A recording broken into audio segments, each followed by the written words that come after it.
VAT full form ఏంటి? Value added tax sir. Okay, before మన ఇండియాలోకి VAT ఎప్పుడు introduce చేశారు? ప్రజెంట్ ఇప్పుడు జిఎస్టీ కాకుండా వ్యాట్ని మన ఇండియాలో ఎప్పుడు ఇంట్రొడ్యూస్ చేశారు? 2005 సార్. 2005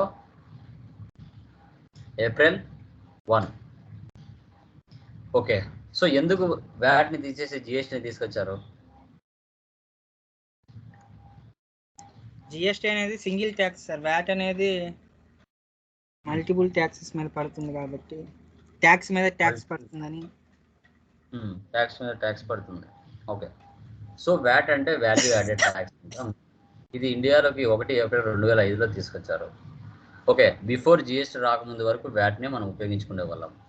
ఓకే, ఈ వ్యాట్ వల్ల యూజెస్ ఏంటంటే మల్టిపుల్ ట్యాక్స్ పడతాయి. అంటే ఇప్పుడు ఫర్ ఎగ్జాంపుల్ 5% అనుకోండి ఏపీలో ఒక వస్తువు మొబైల్ మీద. అదే మొబైల్ నువ్వు తమిళనాడులో చెన్నైలో అమ్మే అనుకో, తమిళనాడు కర్ణాటకలో, అక్కడ వేరే పర్సెంటేజ్ ఉంటుంది. సో మల్టిపుల్ ట్యాక్సెస్, ఒకే దాని మీదనే మల్టిపుల్ ట్యాక్సెస్ ఉన్నాయి. అలా ఉండడం వల్ల ఏ రాష్ట్రానికి ఆ రాష్ట్రానికి సపరేట్గా ఉన్నాయి. సో దానివల్ల కొంచెం డిఫరెన్సెస్ వస్తున్నాయి. సో అందుకోసం మన ఇండియాలోకి జిఎస్టీ తీసుకొచ్చారు. ఏ ప్రోడక్ట్ ఏ రాష్ట్రంలో కొనినా సేమ్ పర్సంటేజ్లో ఉండాలి, సేమ్ స్లాబ్సే ఉండాలి. ఆంధ్రాలో 5% ఉండాలా సేమ్ మొబైల్, తెలంగాణలో అదే ఉండాలా, కర్ణాటకలో అదే ఉండాలా, చెన్నైలో అదే ఉండాలా, వేరే వేరే దాంట్లో ఉండకూడదు. ఆ ఉద్దేశంతో మనకి జిఎస్టీ తీసుకొచ్చారు. సో మన రాష్ట్రంలోనే పర్చేజ్ చేసి మన రాష్ట్రంలోనే సేల్ చేస్తే ఇన్పుట్ వ్యాట్ అవుట్పుట్ వ్యాట్ అంటారు. ఒకవేళ వేరే రాష్ట్రం నుంచి పర్చేజ్ చేసి వేరే రాష్ట్రానికి సేల్ చేస్తే సిఎస్టీ ట్యాక్స్ పడేది, సెంట్రల్ సేల్స్ ట్యాక్స్. ఇలా మల్టిపుల్ ట్యాక్సెస్ పడకోకుండా ఎన్ నెంబర్ ఆఫ్ ఒక 10 ట్యాక్స్లు ఉన్నాయి ముందు వ్యాట్లో ఉన్నప్పుడు, అవన్నీ తీసేసి 3 ట్యాక్స్లుగా మిక్స్ చేశారు జిఎస్టీలో. సిజిఎస్టీ, హెచ్జిఎస్టీ, ఐజిఎస్టీ, ఎక్స్ట్రా అయితే యూటీ జిఎస్టీ. అలా 4 ప్రిఫర్ చేశారు. ఓకే, ఈ వ్యాట్ ప్రజెంట్ ఇండియాలో లేదు, బట్ ముందు ఎలా ఉంది అనేది ఒక ప్రాబ్లం పెట్టినాను. ఓకే, ఇదే మన ఇండియాలో ఏం లేదు, కొన్ని దేశాల్లో ఉంది, ఖత్తరు అట్లా ఆ ప్లేసెస్లో ఉంది. ఓకే, ఇది ఎలా చేయాలని చూద్దాం. ఇదే ఇంపార్టెంట్ కాదు, జస్ట్ తెలియాలనేసి. ఆంధ్ర ట్రేడర్స్, ఆంధ్రప్రదేశ్. ఇంకా ఎంటర్ ఇవన్నీ ఇవ్వకుండా control A, save. Maintain accounts first option వేసి పెట్టండి, బిల్ వైజ్ నో. తర్వాత maintain inventory, integrate accounts with inventory, ఈ 2 ఆప్షన్స్ వేసి పెట్టండి. GST no. దాని కింద ఎనేబుల్ వాల్యూ యాడెడ్ ట్యాక్స్ ఇది వేసి పెట్టాలి. ఆంధ్రప్రదేశ్ టిన్ నెంబర్ ఇస్తుంది గవర్నమెంట్, ట్యాక్స్ ఐడెంటిఫికేషన్ నెంబర్. ప్రతి ఒక పర్సన్కి, బిజినెస్ పర్సన్కి టిన్ నెంబర్ ఉంటుంది, అది ఇక్కడ మనం ఇచ్చుకోవాలి. సో రియల్ టైంలో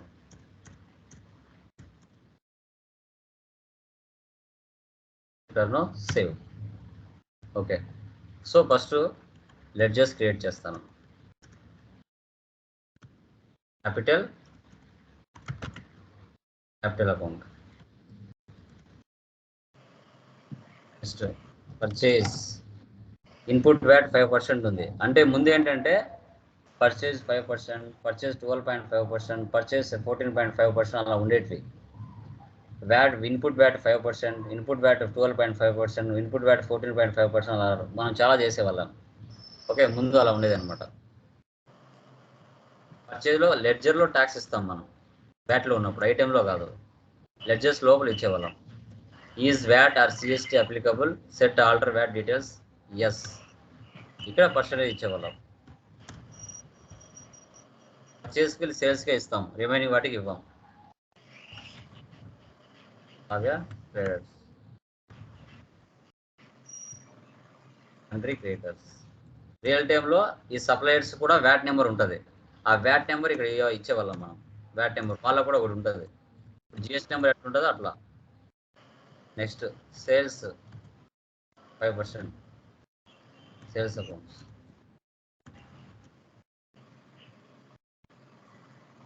next Komali merchants, country డెబ్టర్స్.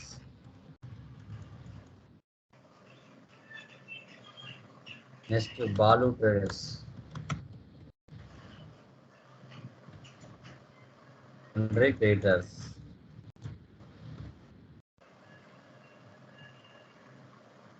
Other creditors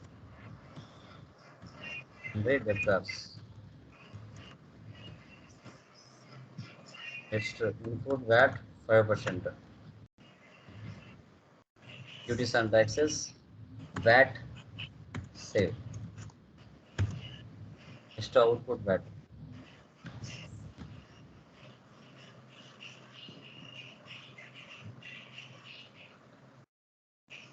ఇలా లెడ్జెస్ అని చేసుకోవాలి. Okay, next units. యూనిట్స్ ఏమున్నాయి మనకి? అన్ని నెంబర్సే ఉన్నాయి. నెంబర్స్ అందించుకోవాలి. Next stock items. Stock items ఏమున్నాయి? Intel computer,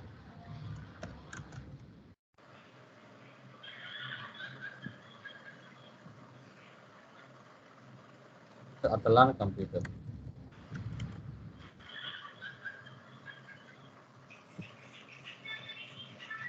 Samsung hard disc,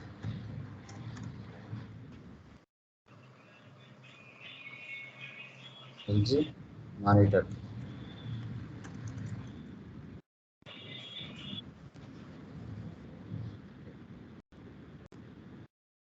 features. First వచ్చేసి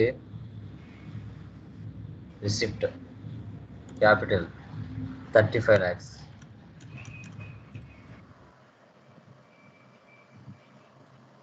నెక్స్ట్ పర్చేస్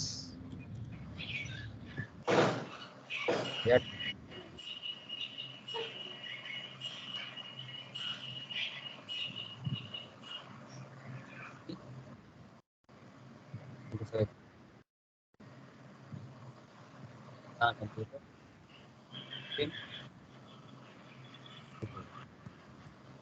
టోటల్గా 8,45,000కి మనం పర్చేజ్ చేసాం. దాని కింద ఇన్పుట్ వ్యాట్ ఇవ్వాలి 5%. 42,250 రూపీస్ పడింది. Next sales. సో పర్సన్ వచ్చేసి కోమలి,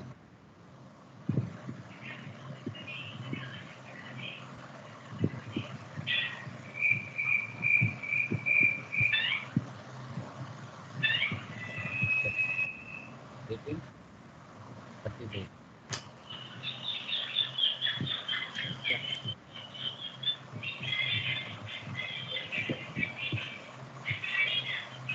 ఇలా 8,08,000కి సేల్ చేశాం.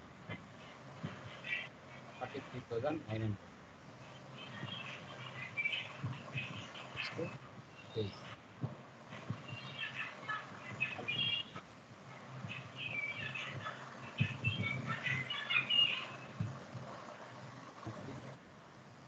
అది 2,500. Next LG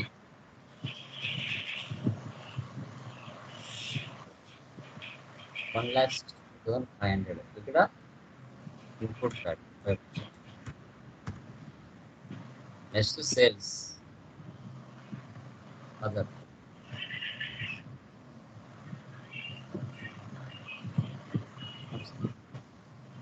22,800.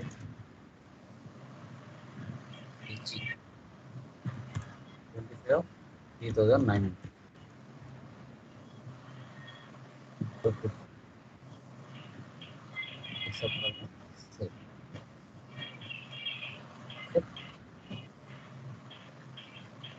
Loss all that one expanded. Profit 1,45,000. Tables. మనం చేసిన ట్రాన్సాక్షన్స్ అన్ని ఇక్కడ షో చేస్తుంది. So display more reports, VAT reports. ఇక్కడికి వెళ్తే మనకి వ్యాట్ రిపోర్ట్స్ చూపించేది. సో ఇన్పుట్ నుంచి అవుట్పుట్ నుంచి ఇన్పుట్ తీయంగా రిమైనింగ్ ట్యాక్స్ గవర్నమెంట్కి పే చేసేది. ఇప్పుడు ప్రజెంట్ మన ఇండియాలో వ్యాట్ లేదు కాబట్టి ఇక్కడ రిపోర్ట్స్ అనేది చూపించవు. సో ఈ విధంగా వ్యాట్ని మనము ప్రీవియస్ జిఎస్టీ రాకముందు మన ఇండియాలో ఈ విధంగా పోస్ట్ చేసేవాళ్ళం. ఓకే, ఇంకా stock summary normal stock summary ఇక్కడ మీరు షో చేయొచ్చు. మనం చేసిన ట్రాన్సాక్షన్ చూడాలంటే డే బుక్లో మనకి షో చేయడం జరుగుతుంది. ఈ విధంగా వ్యాట్కి సంబంధించిన ట్రాన్సాక్షన్స్ మనం ఇలా పోస్ట్ చేసేవాళ్ళం. ఓకేనా? క్లియర్? ఏమైనా డౌట్స్ ఉన్నాయండి దీనిలో? Anyone please confirm. లేదు సార్, క్లియర్. క్లియర్. సో ఈ విధంగా మనము మల్టీ కరెన్సీ ఎలా చేయాలి, ట్రాన్సాక్షన్స్ ఎలా చేయాలి, సో తర్వాత వ్యాట్ ప్రీవియస్ మనము బిఫోర్ జిఎస్టీ రాకముందు మన ఇండియాలో వ్యాట్ అనేది ఏ విధంగా ఉంది అనేది కూడా మనం డిస్కస్ చేయడం జరిగింది. ఓకే, ఇవన్నీ ఇప్పటి వరకు మీరు చేసిందంటే జనరల్ ప్రాబ్లమ్స్. వితౌట్ జిఎస్టీ లేకుండా ఒక కంపెనీలో సర్వీస్ ఆర్గనైజేషన్స్ ఎలా మెయింటైన్ చేయొచ్చు, ఇన్వెంటరీ ఎలా మెయింటైన్ చేయొచ్చు, ఓపెనింగ్ బ్యాలెన్స్ ఎలా మెయింటైన్ చేయొచ్చు, మాన్యువల్ మ్యానుఫ్యాక్చరింగ్ ఎలా చేయొచ్చు, మల్టీ కరెన్సీ వ్యాట్ ఇవన్నీ కూడా ఎలా మెయింటైన్ చేయొచ్చు అనేదే ఈ యొక్క కాన్సెప్ట్. ఓకే, వితౌట్ జిఎస్టీతో ఇవన్నీ జనరల్ ప్రాబ్లమ్స్ అంటాం. ఇంకా రేపటి నుంచి చెప్పేది జిఎస్టీలోకి ఎంటర్ అవుతాం. రేపటి నుంచి చెప్పేది మనం జిఎస్టీలోకి ఎంటర్ అవ్వడం జరుగుతుంది. ఇప్పటి వరకు చెప్పిన క్లాసెస్లో ఎవరికైనా ఎక్కడైనా సందేహాలు ఉన్నాయా అడగండి. ఇప్పటి వరకు జరిగిన వాటిల్లో ఎవరికైనా సందేహాలు ఉన్నాయేమో అడగండి. టాలీలో అన్నీ అర్థమైనాయా? అందరూ చేస్తున్నారా? ఎవరైనా పెండింగ్ పెడుతున్నారా? ఎనీవన్? జయరామ్? లేదు సార్, చేస్తాను సార్. క్లియర్, బాగానే ఉంది. ఉన్నాయా? అన్ని అర్థమైనాయి సార్. ఇప్పుడు యూనివర్సల్ కంప్యూటర్స్ అనేది ఒకసారి చూడాలి సార్ మళ్ళీ. Very good. రవికృష్ణ, పావని, మునేశ్వరరావు, మల్లికార్జున, సహనాజ్, లక్ష్మి, ఎవరికైనా డౌట్స్ ఉన్నాయా? నాది ఒక 4 days ఉన్నాయి సార్. ఎందుకంటే ఇక్కడ చాలా రెయిన్స్ ఉన్నాయి సార్. ఇక్కడ పవరు లేదు, అందుకని చాలా ప్రాబ్లం అయింది. పవర్ కట్ ఉంది చాలా. ఓకే ఓకే, పర్లేదండి గైస్. ఇంకొకటి, ఏ రోజు వీడియోస్ ఆ రోజు డౌన్లోడ్ చేసుకోండి. స్కైప్లో ఏ వీడియో అయినా 30 రోజులు ఉంటుంది, తర్వాత ఎక్స్పైర్ అయిపోతుంది. ఏ రోజు క్లాస్ ఆ రోజు ఆ వీడియో మీద రైట్ క్లిక్ ఇచ్చేసి సేవ్ చేసుకోండి. ఓకే, సో లేదంటే ఎక్స్పైర్ అయిపోతాయి. మీరు మళ్ళీ 100 మాటలైనా వినుకోవచ్చు డౌన్లోడ్ చేసుకున్నాక. ఈరోజు ఏం చెప్తే ఈ క్లాసెస్ త్రీ మెటీరియల్స్ ఏవైతే ఉన్నాయో ఆ 3 మెటీరియల్స్ మీకు అర్థమైనంత వరకు మీరు వీడియోని మళ్ళీ చూసి ప్రాక్టీస్ చేయొచ్చు. ఈ సిలబస్ అంతా మీరు నేర్చుకుంటే ఈజీగా మీరు ఇంటర్వ్యూ క్రాక్ చేయొచ్చు. జాబ్స్ కూడా రెడీగా ఉన్నాయి. ఒకసారి మీకు హెచ్ఆర్తో కూడా మాట్లాడిస్తాను నేను హైదరాబాద్లో. వేరైనా వెళ్తారు అంటే ఓకే, ఒకరోజు మీ క్లాస్ పిలిపించి మాట్లాడిస్తాను. ప్రీవియస్ బ్యాచ్ వాళ్ళకి మాట్లాడిచ్చాను. కోర్స్ అయిపోతే కొందరు జాయిన్ అయ్యే వాళ్ళు జాయిన్ అవుతారు. ఆల్రెడీ జాబ్ చేసే వాళ్ళు కొందరు ఉంటారు, ఇంకా కొంచెం మంచిగా నేర్చుకోవాలని జాయిన్ అయి ఉంటారు. కొందరు జాబ్ చేసడానికి జాయిన్ అయి ఉంటారు. ఎవరికి ఏ విధంగా ఉపయోగపడితే ఆ విధంగా ఉపయోగించుకోండి. మొత్తానికి ఒక స్టూడెంట్కి బెనిఫిట్ జరగాలి అనేదే మన యొక్క యూట్యూబ్ ఛానల్ కాన్సెప్ట్. అది మంచిగా నాలెడ్జ్ గెయిన్ చేసుకోవాలి, మంచిగా రియల్ టైంలో సక్సెస్ అవ్వాలి, మంచి ప్యాకేజ్తో ఫ్యామిలీని పోషించుకోవాలి. ఇదే మెయిన్ మన యొక్క టార్గెట్. ఓకే, సో అదే అండి. క్లియర్ కదా? ఇప్పటి వరకు జనరల్ ప్రాబ్లమ్స్ అన్ని క్లియర్. సో మధ్యలో టెక్నికల్ పాయింట్స్ కూడా చెప్పుకుంటూ వస్తున్నాను, అవి కూడా దయచేసి ప్రాక్టీస్ చేయాలి. ఒక సబ్జెక్ట్ని పరిపూర్ణంగా నేర్చుకుంటేనే మనము రియల్ టైంలో జాబ్కి వెళ్ళినప్పుడు ధైర్యంగా మనము సీట్లో కూర్చోవచ్చు. ఫేక్గా వెళ్ళారంటే దొరికిపోతారు ఏదో ఒక రోజులో. అది ఎక్కువ రోజులు నిలబడదు జాబు. భయపడుతూ బతకాలి. అందుకోసమే ఏ రోజు ఆ రోజు మీరు నేర్చుకుంటే ప్రతిదీ పక్కన నోట్స్ పెట్టుకొని రాసుకోండి. నాకు తెలియదు, నేను కూడా నోట్స్ పెట్టుకొని రాసుకుంటాను. అది ఏదైనా కానివ్వండి, మనసులో మర్చిపోతాం, అది సహజం. ఓకే, ఇంట్లో ఎన్నో సమస్యలు ఉంటాయి, బయట సమస్యలు, ఇంట్లో సమస్యలు, జాబ్ సమస్యలు ఇవన్నీ ఉంటాయి. కాబట్టి అన్నీ మైండ్లో గుర్తుపెట్టుకోవాలంటే ఒక్కొక్కసారి స్టక్ అయిపోతుంది. అలాంటప్పుడు మనం బుక్ పెట్టి రాసుకున్నాం అనుకోండి, ఒకసారి ఆ ప్రాబ్లం అలా తిప్పినప్పుడు ఓకే ఈ పాయింట్ మైండ్లో మళ్ళీ రీఫ్రెష్ అవుతుంది. అదే అది రాసుకోకుండా మనము వస్తుందిలే అనుకోవడం తప్పు, మూర్ఖత్వం. మనం ఏది నేర్చుకున్నా బుక్లో రాసుకోవాలా. బుక్లో రాసుకుంటేనే, అది మన చేతితో రాసుకుంటేనే. వేరే వాళ్ళు రాసినా కూడా మనకు గుర్తుండదు. మనం చేతితో మనం ఒక బుక్ తీసుకొని ఏ ప్రాబ్లానికి ఆ ప్రాబ్లం, ఇది మెయిన్ హెడ్డింగ్స్, ఇవి గుర్తుంటే చాలు ఈ ప్రాబ్లంలో అనేది నీ చేతితో రాసుకుంటేనే గుర్తుంటాయి. ఇది హ్యూమన్ సైకాలజీ చాలా వరకు నాకు తెలిసినంత వరకు. ఓకే, వేరే వాళ్ళ నోట్స్ చూసి మీరు రాసుకున్నా అర్థం కాదు, అది వానికి మాత్రం అర్థమవుతుంది, వాని మైండ్కి అర్థమవుతుంది. వానికి ఏ విధంగా టెక్నికల్గా అర్థమవుతుందో వాడు రాసుకుని ఉంటాడు. దాన్ని నువ్వు రాసుకునే నీకు అర్థం కాదు. సో అలా ఉంటుంది మైండ్, మనిషి యొక్క స్వభావం అలా ఉంటుంది. ఎవడైతే వానికి నచ్చినట్టుగా రాసుకుంటాడో అప్పుడు వానికే అర్థమవుతుంది అది ఆ పాయింట్ చూస్తే, మిగతా వాళ్ళకి అర్థం కాదు.